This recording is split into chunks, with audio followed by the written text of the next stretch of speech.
berpegang teguhlah dengan ilmu. Seseorang ketika dia berilmu, dia akan tahu kemana dia harus melangkah. Sebagaimana yang tadi kita katakan di awal, dia akan tahu mana yang benar dari yang salah, mana yang sunnah dari yang bid'ah, mana yang hak dari yang batil. Dan dia tahu bagaimana cara menyampaikan yang hak, yang benar dan sunnah tersebut. Dan dia tahu bagaimana cara mengingkari kebatilan dan kebid'ahan. Karena banyak di tengah-tengah masyarakat, dia tahu mana yang benar dari yang salah, tetapi dia tidak tahu bagaimana cara menyampaikan kebenaran dan bagaimana mengingkari kesalahan. Sehingga seringkali niat dia memperbaiki orang lain membuat kemudaratan yang jauh lebih besar. Sehingga tidak adanya persatuan di tengah-tengah umat.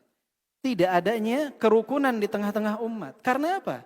Karena orang yang ingin menyampaikan kebenaran tapi dia tidak tahu bagaimana cara menyampaikannya. Ilmu yang dia miliki hanya sebatas kepada tahu mana yang benar.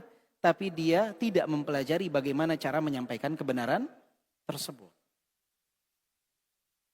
Karena ya ikhwah, ana sering analogikan. Jika antum ada yang memberikan nasi padang, 1 bungkus. Atau kalau di Sulawesi, coto Makassar misalkan. Dibungkus, kemudian dilemparkan ke badan antum. Antum senang apa marah?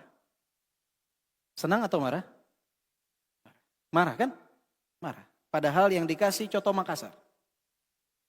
Tapi ada dokter ketika mau menyuntik antum mau ditojos, mau disuntik ini. Diusap oleh dokter tersebut. Kemudian dia tersenyum meminta izin untuk memberikan suntikan. Antum marah atau bilang terima kasih setelah disuntik? Terima kasih. Bayangkan. Yang pertama dikasih makanan.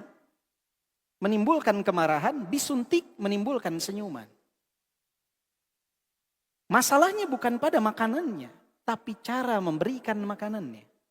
Masalahnya bukan pada suntikannya, tapi cara memberikan suntikannya.